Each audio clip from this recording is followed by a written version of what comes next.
Hii ndio maumbile yake ya kiume. Mbona viko viwili?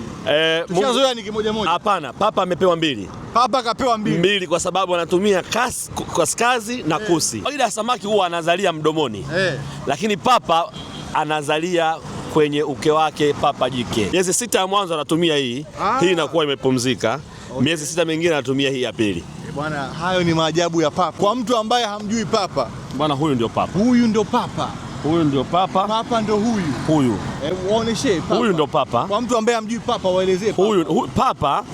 Huyu papa ni papa dume kwanza, kama mnavyomuona. Na papa ndio samaki simba wa bahari. Unajisikiaje kushika papa? Anajisikia vizuri kwa sababu papa si samaki. Samaki. Na wewe unapenda kushika papa? Samaki. Samaki. Hapa. Si unamwona? Huyu papa. Huyu papa ameshikwa. Kama unavyoona mtoto anazaliwa na kitovu na papa nao wakizaliwa wanakuwa hivyo hivyo. Nyuzi tunazoshonea hospitali zinatokana na haya mapenzi ya papa. Papa analiwa. Nilikuwa sijui. Papa analiwa tena mtamu.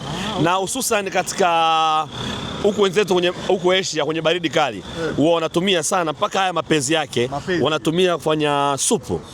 Kwa hiyo wale watu wazima wakishakunywa supu yake ule mtetemeko wa ubaridi unakuwa haupo, kwa sababu huyu ana protein nyingi sana. Ni nyuzi kwa hospitali na supu hii inauzwa ghali kuliko samaki mwenyewe. Kwa hiyo mtu anaweza akavua papa akachukua mapenzi akayatoa papa akarudisha baharini, nyama yake ikawa haina thamani kama haya mapenzi yake. Huyu kwa leo 100,000 mtu namuuzia. 100,000 mtu anakula papa. Na ana faida. Mimi nafikiri watu watakayemuona kwa haraka huyu papa chapo watanipigia simu ili waje kumnunua, kwa sababu ni samaki adimu sana kupatikana baharini, kwa sababu yeye ndio simba wa bahari. Unampataje kwa urahisi?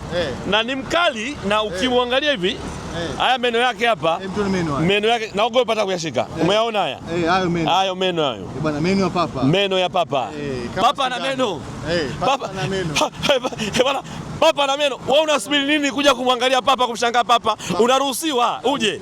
Niko hapa barabara ya Survey. Kama kawaida 0712 76 87 64. Mzee wenu napambana jamani. Nimesema wewe ni follow hata kwenye akaunti yangu. Kwa sababu gani? Nitaendelea kuwafundisha vitu kila siku muweze kujua. Mimi jamani, kitaaluma ni mwalimu kwenye sekta hii. Karibuni sana. Bwana, mtalii wa taifa bwana, kazini na hapo umeweza kujionea na kujua maajabu ya papa.